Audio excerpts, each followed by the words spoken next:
Okay. All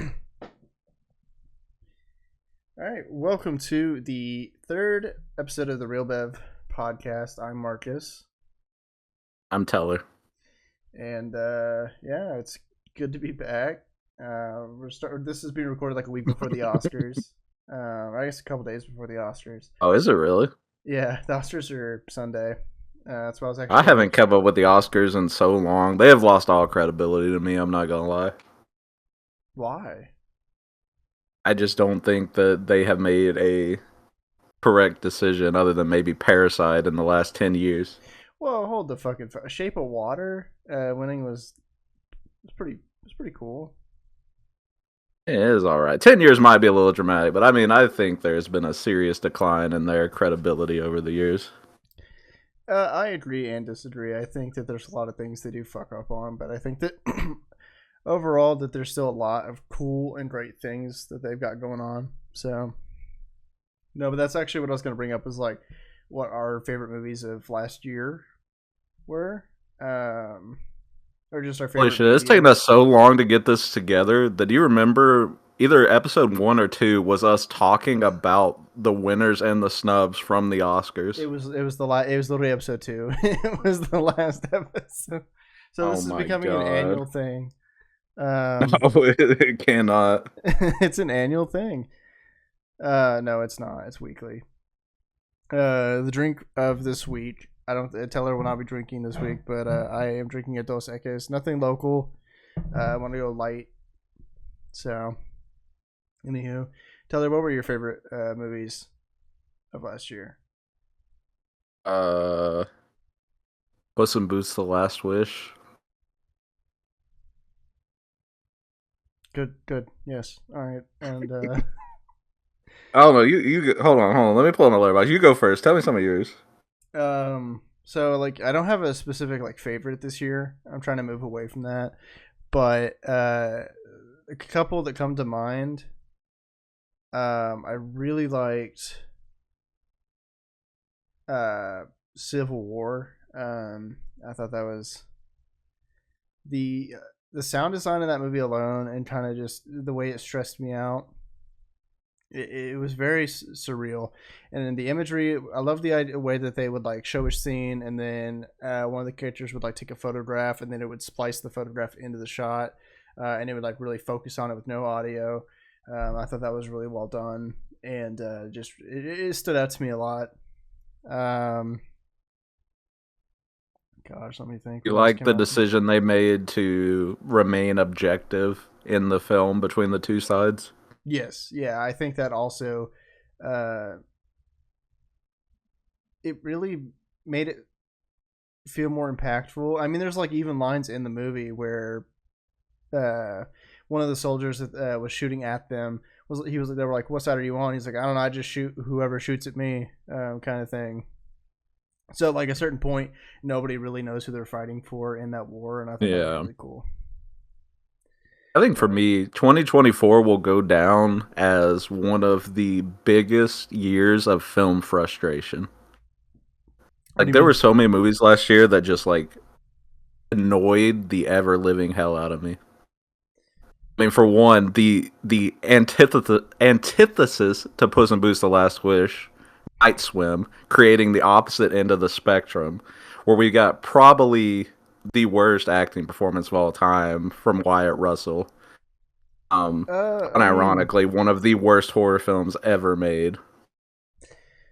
I didn't watch it, but I've heard nothing but horrible things. We got that. We got Madam Web.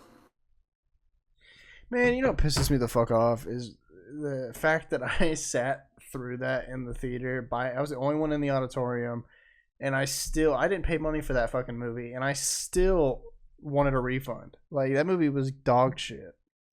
Babe, we went into it in the past, but I mean, it's one of the most unredeemable films ever made. Like, there's not a single thing that's enjoyable about that movie, even to laugh at it. So you have that. You have Night Swim. You have Imaginary.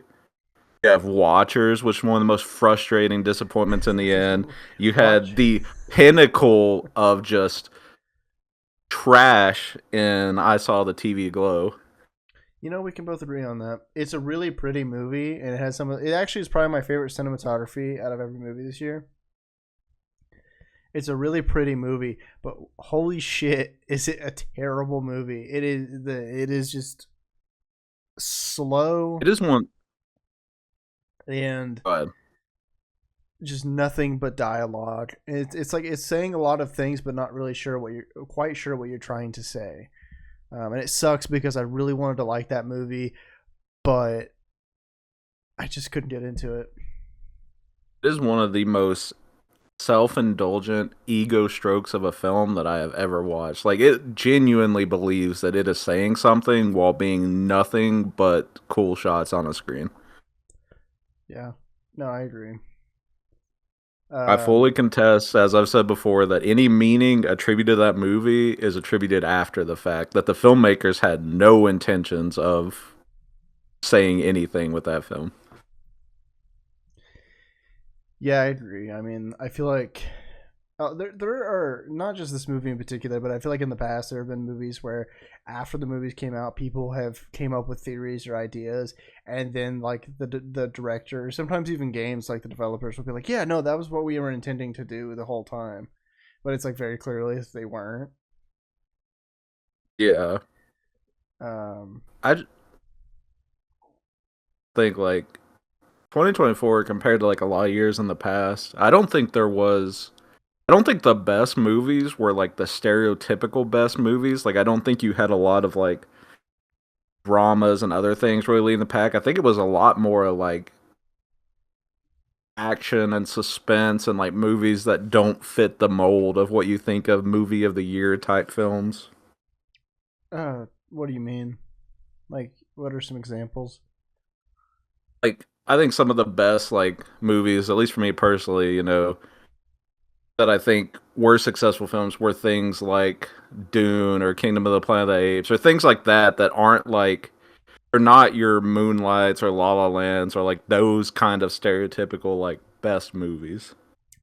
I don't know. I feel like because Anora comes to mind as one of my favorite films of the year, and is just it's a pure drama. It's a dramedy because there's a lot of comedy in it too, especially near the end of the movie. Um, but then you have Conclave, which I watched it a couple weeks ago, and that is just a movie that I slept on and I regret sleeping on. It was just it was drama at its finest. It really did. It kept me on my toes. It was very just like suspenseful, but it was a movie about voting for the next pope, but yet it was suspenseful. It was I don't know. I kind of disagree. I feel like they were still kind of the same percentage of like drama to action when it comes to like best movie of the year, better movies of the year. Um, I don't know. That could just be me though. And I really did like I liked Conclave all right. Like it wasn't unbelievably amazing to me, but it did keep me engaged. No, yeah, no. It's no Citizen Kane, but I did quite enjoy it, and also the cinematography in that was also incredible. The way they used color for different scenes and whatnot, I really enjoyed. Ralph Fiennes, I think his performance was really good, and I cannot remember Yeah. his name. Is the guy who just got cast as Dumbledore in the HBO Yeah, I Harry know who you're Potter talking series. about. I liked him in the movie too. I don't think he's in it that often though, but I still liked what he did. I guess for me there just wasn't like past lives, Oppenheimer, like bottoms this year that really like hit home for me super well like there was in 2023. Well, yeah, I mean, I really I agree there. Like in my top three movies of this year, and I mean, granted, I do lean more towards these kind of films anyway, but my top three movies are Abigail, Deadpool, Wolverine, and Twisters. I forgot Twisters came out this year. Ah, that movie's so good. Yeah, I forgot that Twisters came out. Um, I think if I had to pick three for this year, I'd probably pick Nosferatu, um, which I know you didn't like very much. Queer was another one I really liked, and Anora. I need to give Nosferatu another shot, and watch it without the context of my own disappointments in that movie because it just didn't live up to what I wanted, which I think really hurt my viewing of it. Yeah. Well, I remember when the movie ended, you looked over at me and you were like, I remember what you said. It was something along the lines of, uh, I think it was like I really hated this movie, or not really hated. You were like, I did not like this movie, but I know that you did. It was something along those lines, and I was like, holy shit. Well, usually I can tell. That's why I was so shocked when you agreed with me on I Saw the TV Glow because you definitely have a certain pretentious set of films that you tend to enjoy. Yeah, I love Puss in Boots, The Last Wish. And that movie It's my is favorite the movie greatest ever. movie of this millennium. But I don't know, Nosferatu. The main thing I said about that movie when we left is that is easily, without a doubt, the horniest film of the year. Oh yeah,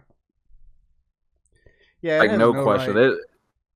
It's this year's oh shit, what was the fucking what was the Emma Stone movie last year? Poor One you things. like. It's this year's Poor Things. Yeah. No, that movie was weirdly horny. It's just Both of from the them. minute Both that of them movie, are just so horny. from the moment that movie starts to the minute or to the second that the credits roll, it is just nothing but horniness, and I was not expecting that level of it when we went and watched it. I wasn't either. Even to like from literally the opening shot of her like having the dream sequence is very similar to like she's basically orgasming in that moment. Yeah, the Count Orlok wet dream. Yeah, I mean everything about that movie. I mean, it was to the point I was starting to wonder if Nicholas Holt and fucking Nosferatu were about to get it on. Who knows? Maybe they did. It was a deleted scene. I'm still I gonna still hold out can't. hope that he'll deliver Wolfman, but I mean, it just wasn't for me. Honestly, in the last 2 years, my favorite Dracula based movie between that my options was Last Voyage of Demeter. I like that more than Nosferatu, I'm not gonna lie. I never watched it. I uh, I kind of skipped out on that one. You just gotta skip past the first 10 minutes and the last 10 minutes, and you got a good movie.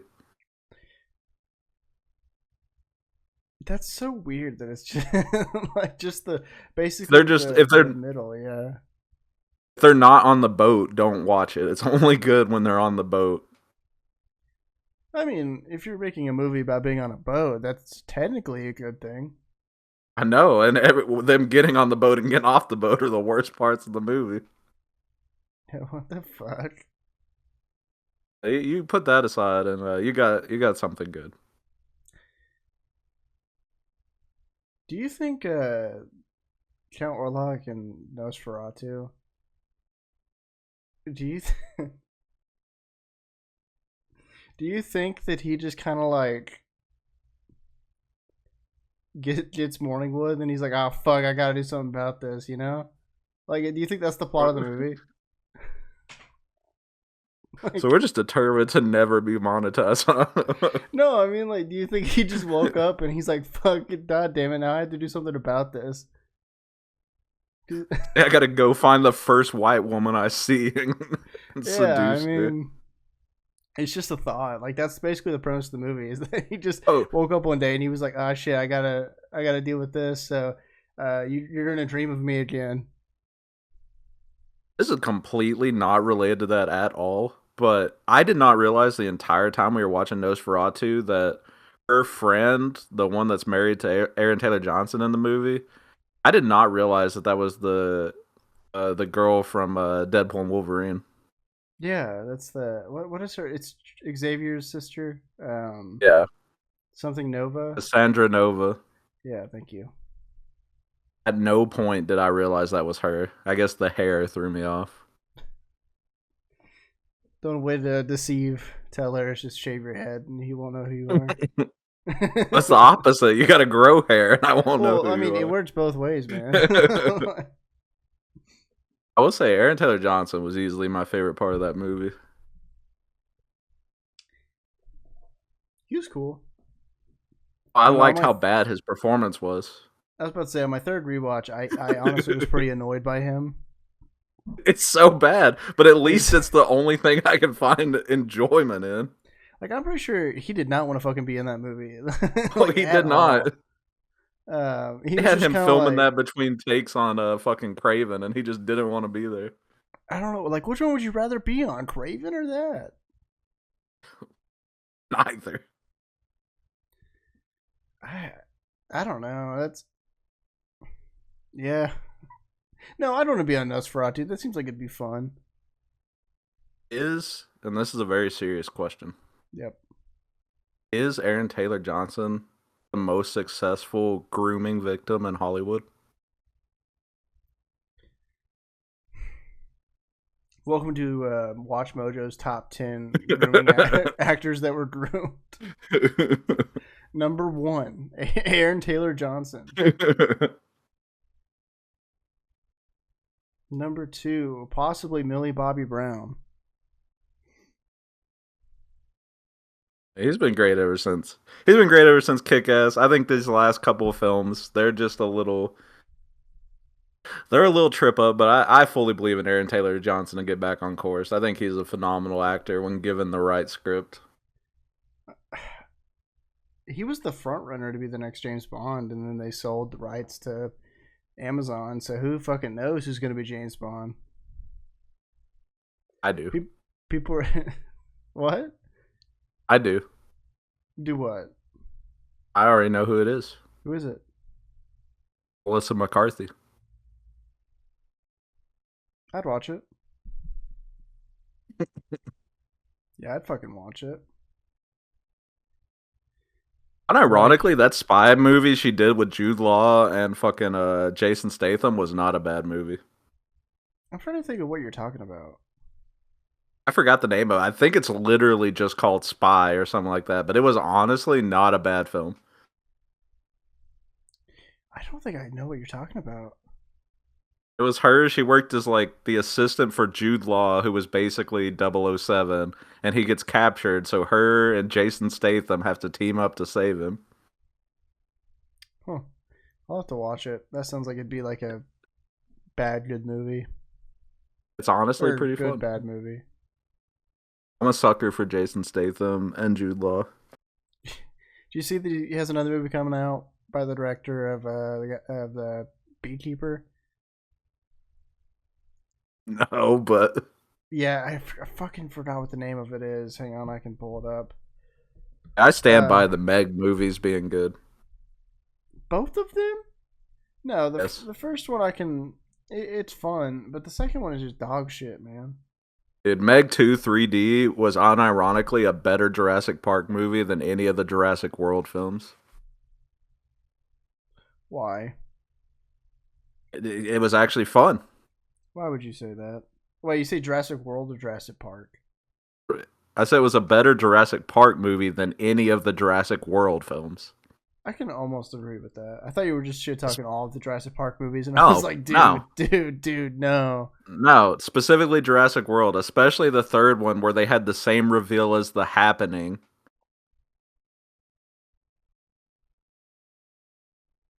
Except for it was the locust.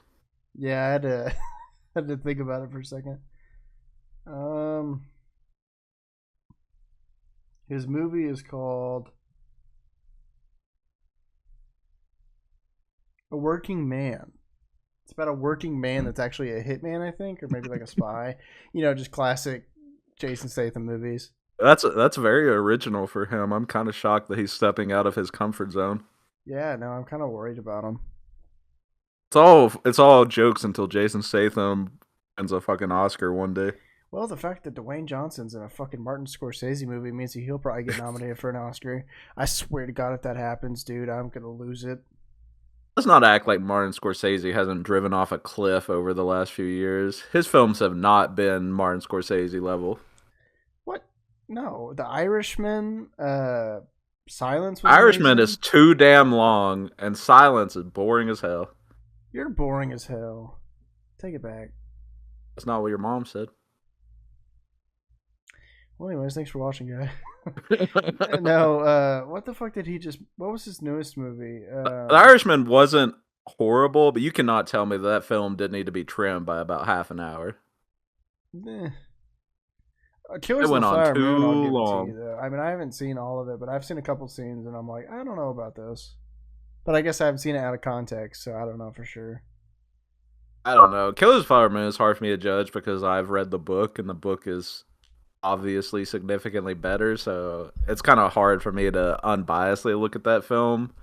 I think if you even just take into account reception of it, I think it was definitely poised and expected to be a lot better than it was.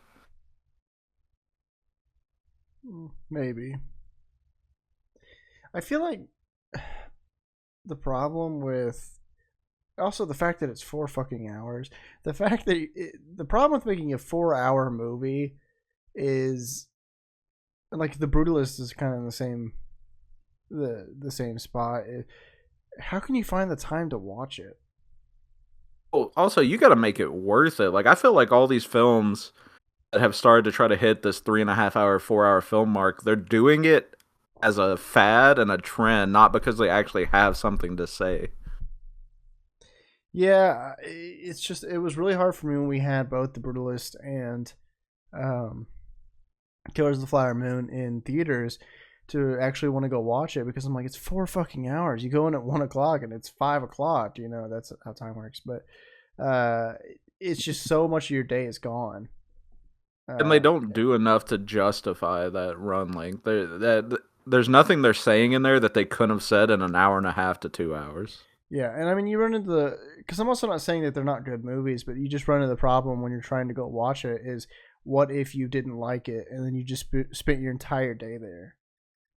Or if you Uh, want to do it, why not just make a mini series? yeah, I feel like that's really more of the more appropriate route for making content that Especially in long. the age of streaming. Like back in the day, like if you couldn't cut it down, you're like, well, it's film or nothing. I'm not releasing it straight to TV. But in the age of streaming, any series can be just as successful as a feature film. Yeah, I mean, I agree. I think that, and I don't want to say that not there shouldn't be movies that long. It's just those Say something. making a movie that long comes at a cost, and you really need to make sure you nail it and make it interesting from beginning to end. And that's my It hot can be take. done. Oppenheimer was long as hell, but I didn't feel the runtime of that because every moment of that film was engaging. Yeah, no, I agree.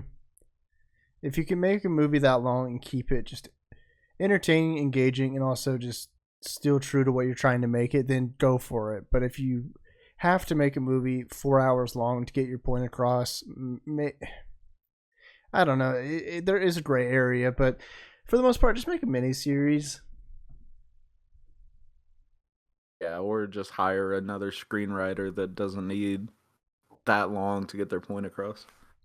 I have a coworker, a little off topic, but I have a coworker that only watches movies now in TikTok form. So he'll wait for them all to be uploaded on to TikTok and then scroll through it from like each part until he watches the whole movie. But he won't like finish it in one sitting. He'll just favorite it or follow the account. I don't know like the exact way he does it, but I assume he does that.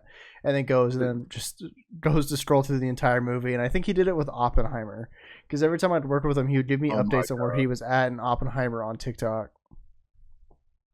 I mean, that's definitely something that's happening now. But do you remember when they tried to capitalize on that when they made that streaming service that was all like 1 minute shows and it failed? Yeah.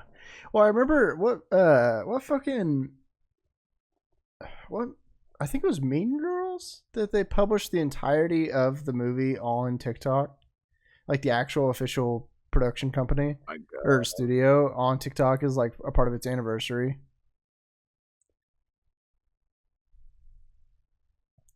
I swear It's to just God, if I sad. ever make a movie and then I have to release it specifically like solely on TikTok, I'm gonna be a little upset.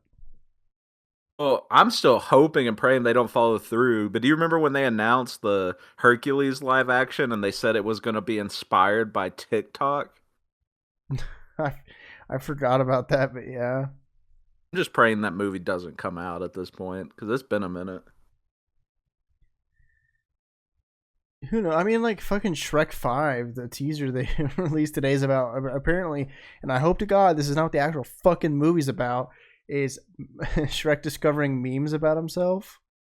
I'm hoping. Well, I don't think the movie's going to be about that. I think that's a complete troll. I'm just Okay, that hoping has that to that be. animation is also a troll. I didn't really mind the animation. I was more just like, why? Even if it's a teaser, why are the memes getting brought into this? It doesn't look like Shrek. It looks like some Illumination knockoff wannabe. I don't know. I think they're just trying to change up the animation style.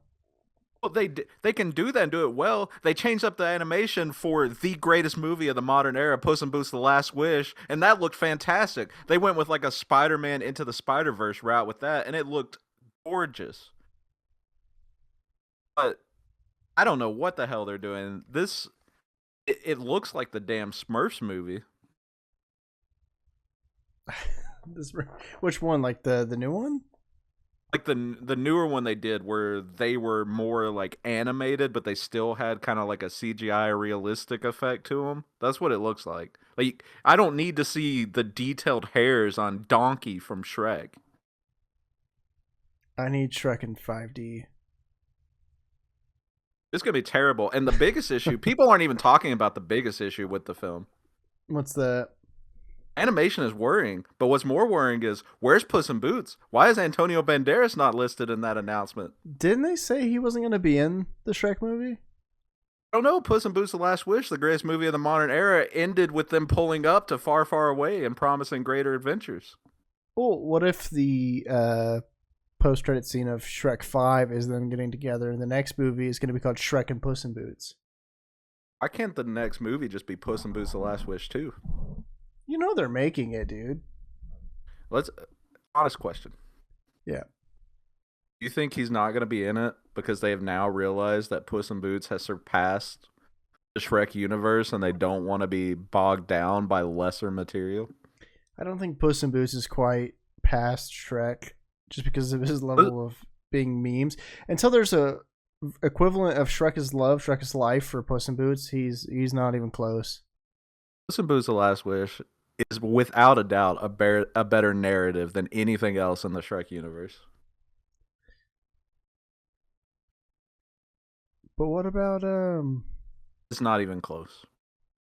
didn't they have that? No, wait, no, I'm thinking something else. What about Shrek 2? Shrek 2 is probably the best Shrek film, and I still think Shrek 2 and the original Shrek are classics.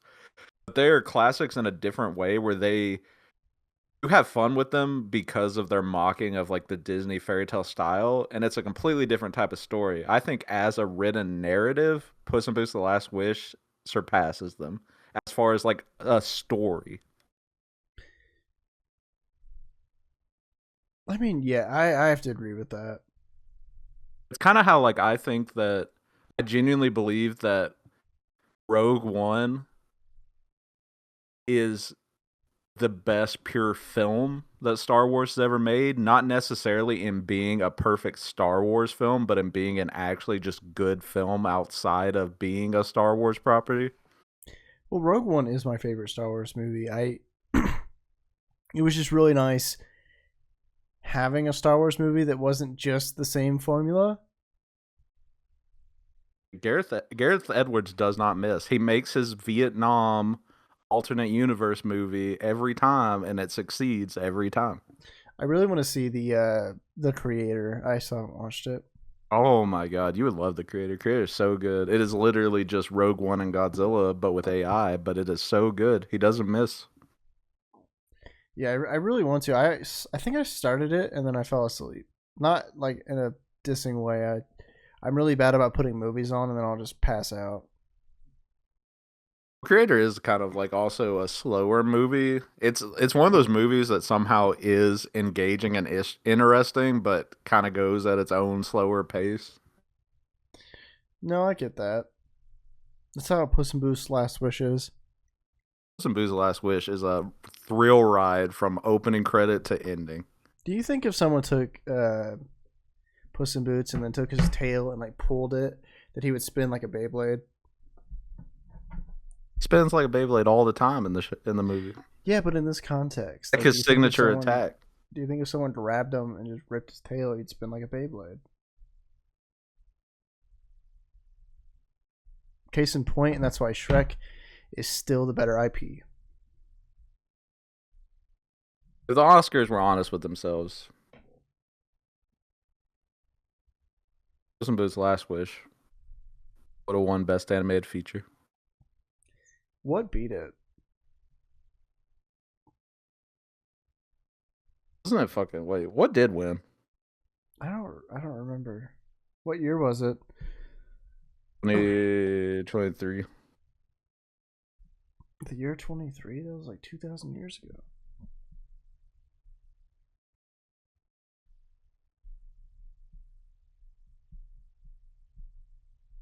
Oh yeah, it was that dog shit Del Toro Pinocchio movie. I fucking love that movie. Actually, I think it is better than Puss in Boots. You're out of your goddamn mind. You're gonna piss me off. I I'll love drive that to your movie. house right now, I motherfucker. love Staps. Bring it here. Bring it here. I love It wasn't stop even motion. better than the Disney live action one. Get the fuck out of here. You're just butthurt that it beat. It was dog shit. Puss in The Boots. Oscars don't understand animated films. I still stand behind the fact that there is no reality where you can tell me that the Lego Batman movie doesn't get nominated for Best Animated Feature, but Ferdinand and Boss Baby do. Well, Ferdinand's a good movie. Don't even get me started on Boss Baby.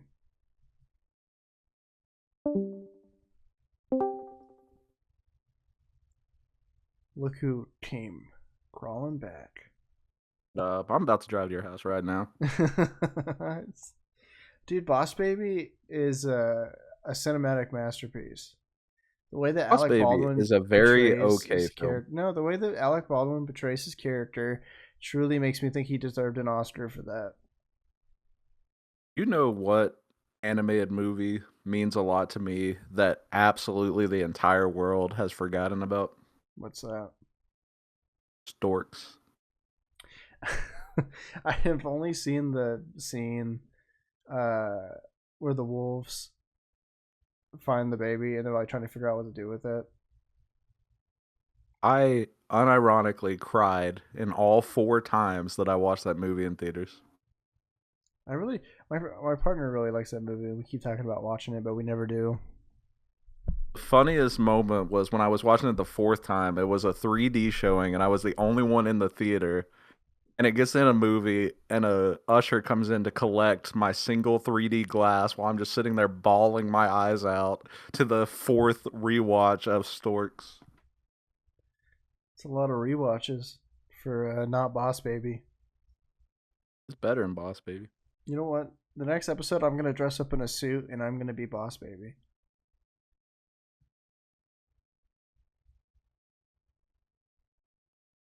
How do you feel about that?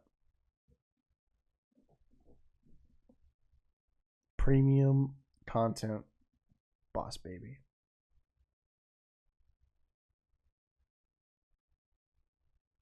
How do you how do you feel about the current status of the HBO Harry Potter series?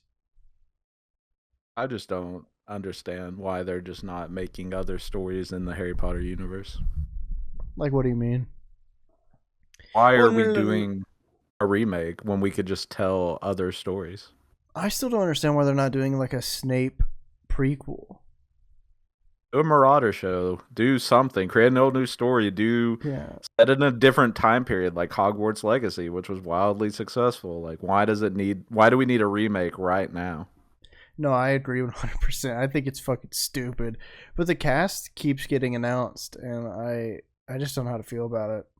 Like, the movie's far too relevant, and like, it doesn't matter who they get. They could have the best cast in the world, and they're still going to be held in contrast to the original. Well, it's like I made this counter argument when someone was I made this counter argument when someone was talking to me about Harry Potter earlier, which was if you were to make if they were to remake Lord of the Rings right now and change up the cast, no one would be pleased with it. Like, fucking and I would nobody. argue while that one still should not be remade right now, it's had more time where you could maybe make an argument for it. I still wouldn't like it, but Yeah. Well, it's like how they got so upset that Lando was Donald Glover, and that Han Solo was cast as what is his name? That one guy. I'll put an annotation Yeah. up of who it was. But Aiden Ehrenreich or whatever his name is, yeah, Alden. and people were so upset about that. And it's like people don't learn that people just Well, don't like and it when people are recast like that. well, that's even a situation where, unironically, they did a good job playing those characters too. Yeah, Donald Glover as Lando was incredible. I went into it ready to hate it because I was like, Alden was talking a lot of shit, like behind the scenes and going behind like directors' backs and stuff. And I came in determined to hate him, and as I watched it, I was just sitting there like, shit, he is actually Han Solo. Yeah, and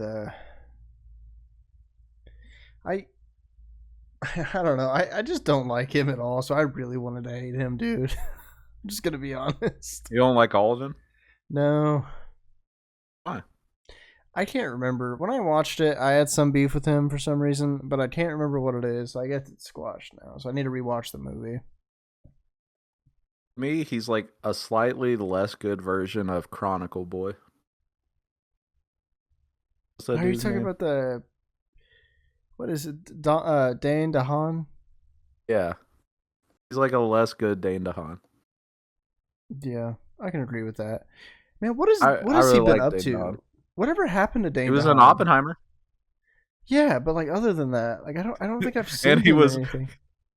he had two very random cameo characters. He had Oppenheimer, and then he was also in what was the movie about the GameStop stock? Wait, he was in that? Yeah, he's the store manager of the GameStop that uh in that movie. That's fucking funny. Yeah, but he's wearing like the mask the whole time, so you can hardly tell. But he's like the GameStop manager that keeps giving a dude from Hamilton shit. Why do they keep poor dude? He needs to get some like good leading roles. I feel like Amazing Spider-Man kind of tanked his. Well, that was the start of it, but what really killed him was Valerian. Ooh, I forgot about. I liked Valerian too. That's so I did sad. too.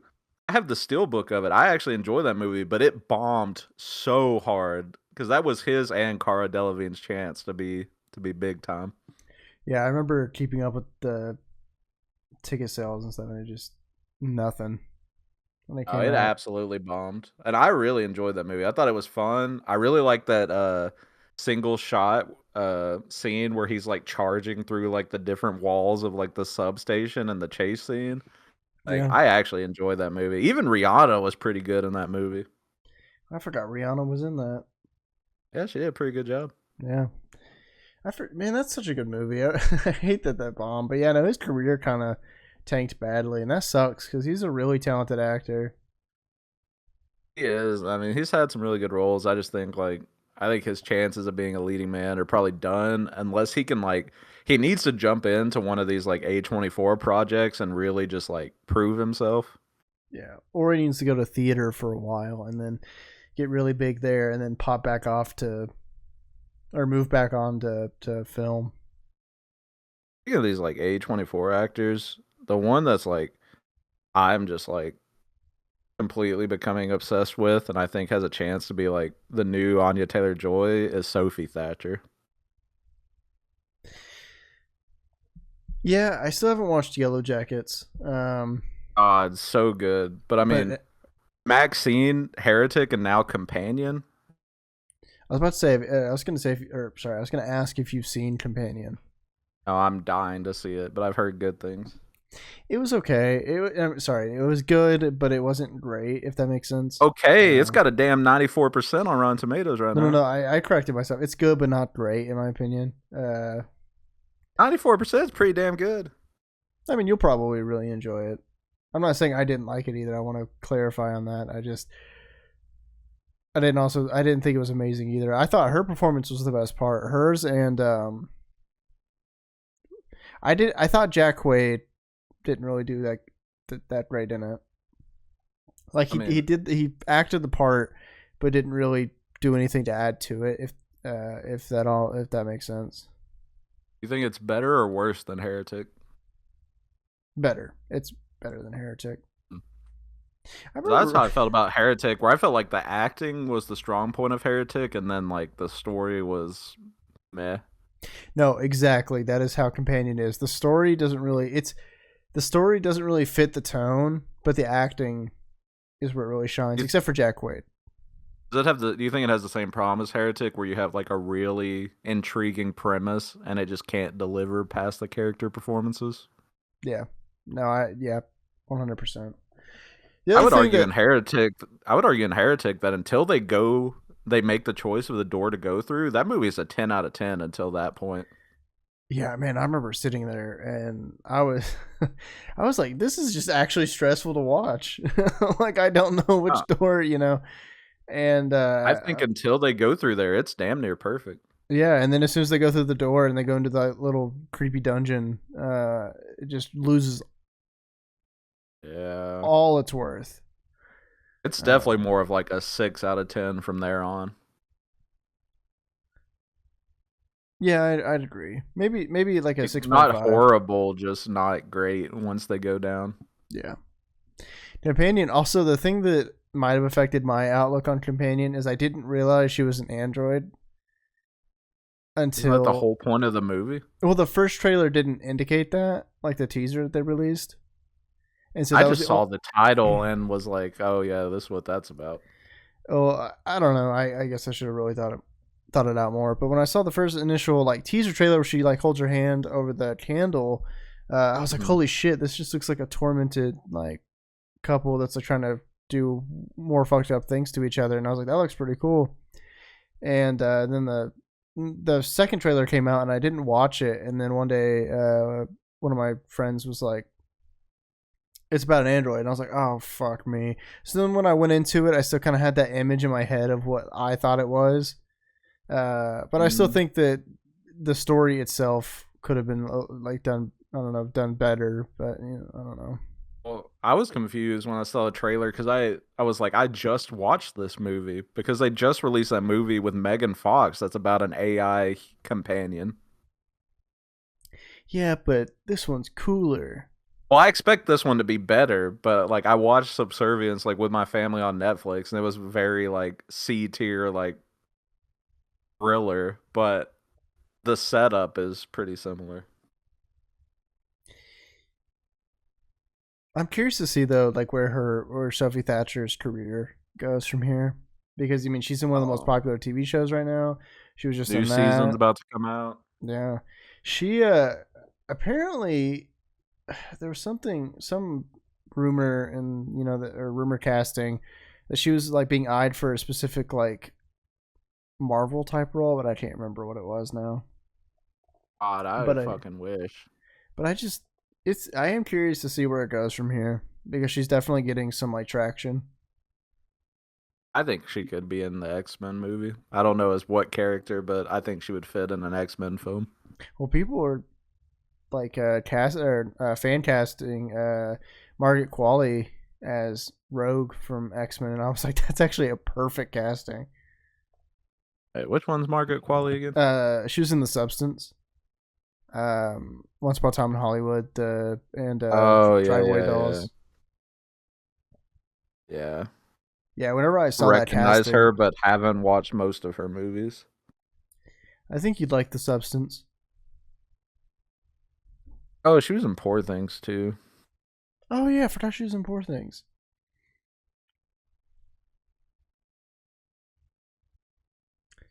But yeah, I feel like that casting was really cool. I saw some other like fan casting for X Men, and I was like, those are really accurate. And I know we've talked about it like outside of the podcast, but how do you feel about the Fantastic Four casting slash trailer? I like the trailer. I genuinely enjoyed it.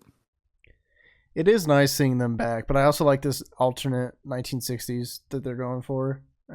I am a fan of it and Superman's vibes of like classic comic book era of hope and like looking towards the future.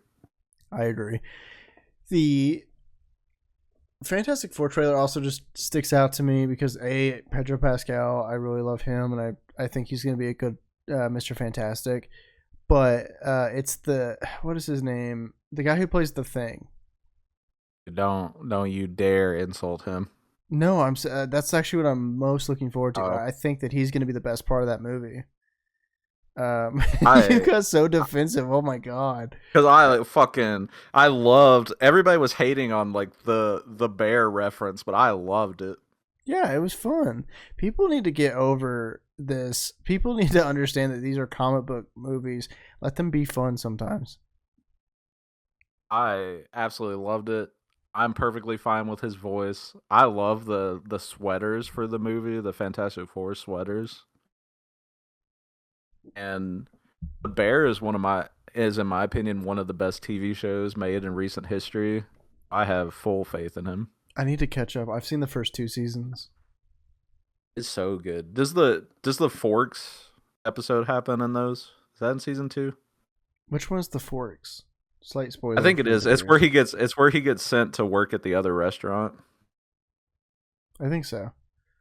That's one of my favorite episodes in recent TV. Is like is Richie's character arc through that, and that moment when he's like driving home, blasting Taylor Swift, and like having his moment. Oh, that episode's so good. Oh yeah, the one where he has to like learn how to like fold Hmm. knives and forks and stuff, and Yeah, the and he guy's like like, you it has see to be his character perfect. go. Yeah, Yeah, that was that's yeah, one of that's my a really good favorite one. TV episodes. I still think my favorite episode in that show is still the Christmas one. Well, I mean, the that episode of them all getting together is probably I think those are the two best episodes of the show, and that problem one probably has like even more like great character writing because it's playing with more characters. But I just love Richie's character arc, and to me, that one hits home emotionally the most to me. Yeah, he I mean, John Bernthal in the Christmas episode is fantastic. well, he's my favorite character in the show. His acting is just it's heartbreaking. Like that Oh, the what do you scene where they're think? like sitting there, and he's like the I forgot what he like flicks that one thing. He's And throwing the fork at him. yeah, and the guy just keeps on like he's like throw it again, and he's like I'm not gonna throw it again. He like keeps sitting there, and the dude just keeps talking shit, and then he finally throws the fucking fork again, like stands Hmm. up. That scene where everybody's like fighting, um, is one of my favorite scenes in TV, like overall. Okay, slight technical difficulty, but we are back. So I think we were talking about the bear. Didn't you do anything right? Oops. Oh, what I was saying is, speaking of John Bernthal, because we were talking about his amazing performance in The Bear, did you see that he's going to do a Punisher special? I did, and it makes me so happy to see him back. I think it's going to be good. Honestly, the Disney specials have been fantastic. The Marvel ones, both Werewolf by Night and the Guardians of the Galaxy Holiday Special, were amazing. Well, dude, we're uh, less than a week from getting Daredevil uh, born again. It's going to be so good. I And I'm have so nothing but faith. fucking excited. I So get fucking wet just excited. thinking about it. Dude, if you want, we could like on that Wednesday after it comes out, if you just want to come over, we can watch it and then do like an immediate podcast record after. Yeah, we can be wet together. Soaking. I think it's going to be one of the best TV shows they've done. I think, like Deadpool and Wolverine, it's going to be signs of a step in the right direction. Yeah, but it's Marvel, like modern Marvel. You they can take 5 steps in the right direction and throw Well, an Ant-Man I think Quantumania at you. I think the course correction is coming. I think people need to remember with the last couple things that have come out, including Captain America: Brave New World. Those were already almost done with production before the Bob Iger retake over of Disney. So Yeah. like the actual course correction phase where he came back and gave Kevin Feige back the control that Chapek had taken from him doesn't actually start until Fantastic Four and the reshoots that they did for Daredevil. Well, fingers crossed.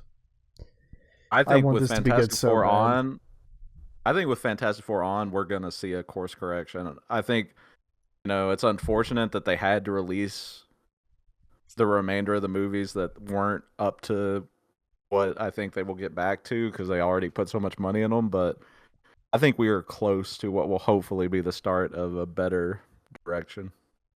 Yeah, I hope so. Because I miss that feeling that, back when Infinity War was about to come out, when like you and I would like sit in my apartment watching the trailer, being like, "Oh shit, this is gonna happen," or like just really being so excited for it. Like especially that week leading up to when we got to watch it, and just I mean, how excited we were. the only time I felt that with Marvel since like No Way Home has been Deadpool and Wolverine. But even then, I still haven't felt like, because I knew it was gonna be good. Like I don't know, I knew that Infinity War was gonna be good, but it's like a different Yeah. unknown, if that makes sense. Like honestly, the trailer that has made me feel the excitement and like joy that Marvel used to bring me was the Superman trailer. I feel like the Batman was that for me. I don't. I'm Batman I'm is a different excited. vibe. I'm excited and not excited for Spider-Man, not Spider-Man, Superman at the same time. I have full faith. James Gunn, I have full faith in James Gunn. And that trailer, it brings back the hope and actually being a damn hero again, which is what I've been wanting from DC. It looks like I saw a clip from Amazing Spider-Man. I think it's the second one where that he's like Spider-Man saves that kid, and then he Yeah. has that like science project, and he like is talking to him about it, and then he walks him home. And I'm like, I'm just missing shit like that from superhero. I know not all superhero movies need it, but man, like Superman and I, Spider-Man really need it.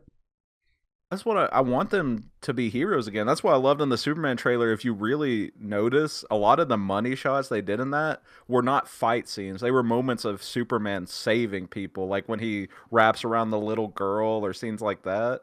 It Yeah. was like him saving people over him fighting.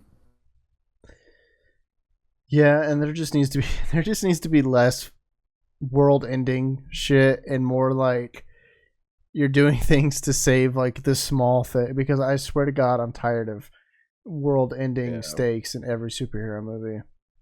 I mean, that's why back when it came out, honestly, the first Ant Man was one of my favorite things Marvel had done because it was like a contained like story that wasn't about the end of the world. And then they made the second one and it became end of the world, and then the third one literally is the end of like that reality. And I I'm mean, like, it just got progressively worse, but that first Ant Man movie will always hold a special place in my heart. do you think it would have been better if Edgar Wright actually got to direct it? No, I think Peyton Reed did an amazing job with that first Ant Man film. Interesting. I don't think it could have been any better. I don't know. I also agree, but I would like to just get a glimpse into the reality where Edgar Wright got to make it, because I think it'd be really fun. I'll I don't pass. think I'm it's not. needed in our reality, but I'm just saying if I could like watch it one time, I would love to. Like I love the story we got about a dude just trying to prove himself and like prove that he can be a dad above all else. I think it was the same script, right? No, Oh, it was a completely different that script. was part of the problems was they didn't like Edgar Wright's script. Well, I mean that probably that makes a lot of sense, because I mean Edgar Wright It's is trash. he's Edgar Wright, and his shit's really just balls to the wall. But I don't know. I think I just have an issue with like arrogant directors. yeah, like the guy who directed Puss in Boots: Last Wish, can't stand that guy. You don't hear anything about the director of Whistlers Last Well, Wish. it's like multiple directors, right? Because there's going to be two directors and Yeah. then an animation director. Yeah, and I mean, unless you become like Phil Lord, Chris Miller, you don't really get your name pushed for Yeah. directing animated films or like Brad Bird or somebody like that. Well, I want to tell her. Do you have anything else you want to for this episode? Uh, nope. I don't think there's anything else. I haven't watched anything else. Been rewatching Vikings. That's been about it. So Man, I get confused. Is Vikings the one that was like that? I know it's about Vikings, but was that the one that came out like a couple years ago, and then it was kind of like a Game of Thrones rival, even though they're not the same thing, but it was it trying to came out compete. before Game of Thrones Did first it? off. Okay. But I mean, it was like the first of like the historical political series, which are one of my favorites. Like Shogun, I was about to die. Gotcha. Yeah, It's I've never. fantastic. Yeah, I've never seen it, but I've seen like like commercials for it back in the day. I highly recommend it. I didn't watch it for years because it came out on History Channel, and I didn't expect it to be as like well written and violent and graphic as it is, but it is so good. Yeah, I'll have to watch it. Have you watched? I think you wait. Did you say Shogun as well? Yeah, Shogun is my number one of that genre. I Shogun to me is like the pinnacle, and the goddamn Emmy awards reflected that. I want to see that show so fucking bad. It swept through it, and it deserves it. Shogun is some of the best TV ever made. Period, hands down. No, yeah, it incredible Like, show. honestly, is there a better TV production studio than FX? Like the TV channel studio, Yeah, like that. Like just off the top of my head, HBO, let me pull up their stuff. But off the top of my head, at least in recent history, okay, HBO is HBO definitely up there. But let's look at FX recent shows. You got Shogun, you got The Bear, you got Only was. Murders in the Building, Oh, I love that show. you got What We Do in the Shadows, God damn it. you got Okay, it's hard for me to. Always Sunny, you got Snowfall, uh, you got let's see, yeah, Justified back in the day. There's just they have been on an unbelievable run. I hope following the success of like a lot of these, well, I guess I don't know. I guess it's been years in the running, but I do like the idea of there being more content of that quality being made by these different like channels, like slash TV subscriptions, other than Netflix, HBO, and Hulu. You know, like the big three. Because I know we're getting more I mean, stuff from like Peacock lately, and then more like yeah, I mean, uh Peacock, you had Those About to Die, which was amazing. It yeah. wasn't as good as Shogun or Vikings, but it's probably my third down. It was really good. And I mean, over on Showtime Paramount, Yellow Jackets, which one of my favorite shows in recent Well, time. I know it like went to it had a theatrical run, but technically Mubi produced The Substance, Ooh, what and the fuck is that? Mubi's like a movie streaming service, Hmm. and it completely produced The Substance, and so it's really cool seeing that. And then you know you have Wow. all these, but I I really guess love Peacock. the. Sorry. I guess Peacock also had or was it Paramount? Whichever one also had Yellowstone, which is probably like the one of the most popular shows in recent time. Yeah, they just made a fucking. I hate that show. I don't know why, but I want to watch it to make sure I like can justify hating it. I mean, it's aimed at a very specific like portion of America, and I actually like Yellowstone for the most part. I don't love it as much as something like Shogun or The Bear that appeals more to me. But I mean, Taylor Sheridan is a great writer, and it's one of those shows that's like kind of undeniably good. But if you're gonna love it as much as most of the country has, it's gonna completely depend on your interests, which I don't think we're the target audience for that. No, but anyways, yeah, I just like cool shit being made, and I'm wanting it to be made by things that aren't the big three. So Yeah, not failing with Suits LA like Peacock just did. I forgot that came out. I mean, it's only one episode in, but the reviews are fucking terrible already. I'm not surprised. Shit. They should have just brought back Harvey and Mike.